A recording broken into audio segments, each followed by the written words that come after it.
বা পরিলক্ষিত হয় সেটা হচ্ছে যে নির্বাচনের যে আঙিনা সেখানে তারা প্রবেশ করে। অভিযোগটি পাওয়ার সাথে সাথেই এআরওর নির্দেশনায় এখানে প্রিজাইডিং অফিসার, সেনাবাহিনী, পুলিশ এবং একই সাথে দুই রাজনৈতিক দলের যারা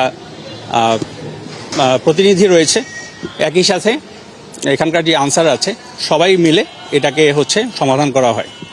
পরবর্তীতে যেটা হয়, পোলিং সেন্টারের ভেতরে ব্যালট পেপার রয়েছে, ব্যালট বক্স রয়েছে এবং আপনারা জানেন যে আরও আনুষঙ্গিক যে সমস্ত দ্রব্যাদি রয়েছে, এটা পুনঃপরীক্ষণ করা হয়। পুনঃনিরীক্ষণ করে এর সঠিকতা যাচাই করে দুই রাজনৈতিক দলের যারা প্রার্থীর যারা প্রতিনিধি রয়েছে সবাইকে এ ব্যাপারটা নিশ্চিত করা হয় এবং তারা নিশ্চিত হয়েই এখান থেকে চলে যান।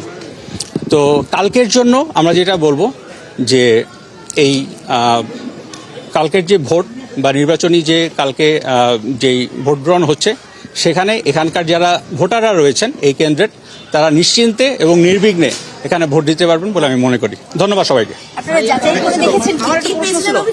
জি, এই মধ্যে আমরা যাচাই করেছি এবং ওখানে যেটা অভিযোগটা ছিল যে নির্বাচনী আঙিনায় তারা এসেছিল। তো নির্বাচনী আঙিনায় এটা তো আসলে একটা ব্যর্থ হয়, কোনো সন্দেহ নাই। এটা পরবর্তীতে প্রিজাইডিং অফিসারকে বলা হয়েছে এবং এআরও এ ব্যাপারে এখন অনেক, he is very strict now. So সেই যেটা করছে এখন বাকি যত প্রিজাইডিং অফিসার ঢাকা 6 আসনের মধ্যে আছে, এভরি ওয়ান ইজ ইনফর্মড এবং নাথিং সাচ সিগনিফিকেন্ট এরকম কোনো কিছু আর হবে না বলে আমরা মনে করছি। না, এখন পর্যন্ত আমরা এরকম কিছু মনে করছি না, কারণ এই ব্যাপারটি খুবই সুইফট। আর্মি অন দ্য স্পটে উইদিন 5 মিনিটস আমরা চলে আসছি। পুলিশের টিম আমরা এখানে দেখেছি, আনসার তো আপনারা জানেন এখানে আছে এবং এছাড়াও যে প্রিজাইডিং অফিসার তার যে টিম সবাই আছে। So it is very secure এবং এখান থেকে আমাদের যে বললাম যে উইদিন 5 মিনিটস আমরা আসছি এবং এইটা কালকের জন্য একই। সো আই এম শিওর যে এখানে কোনো কিছু হওয়ার কোনো সম্ভাবনা নাই, সবাই খুব নিশ্চিত ভোট দিতে আসবে, এটাই আমি মনে করছি। Thank you very much.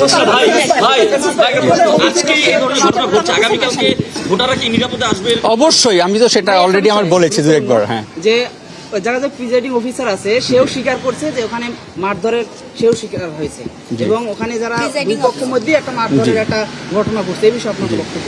এই ব্যাপারে যেটা হচ্ছে আসলে আমরা এটা দেখেছি, অভিযোগটা আমরা দেখেছি, দেখার পরে এখন ফার্স্ট কাজ হচ্ছে আমাদেরকে ব্যাপারটাকে সমাধান করা, তাই তো? সো এই জিনিস যেন ফার্দার না হয় সেটা হচ্ছে আমাদের স্টপ করাটা সবচেয়ে বেশি দরকার। এই পর্যন্ত আমার বলার ছিল, আপনাদের অন্য কিছু বলার থাকলে আমি পরবর্তীতে এটা নিয়ে ক্লিয়ার করবো।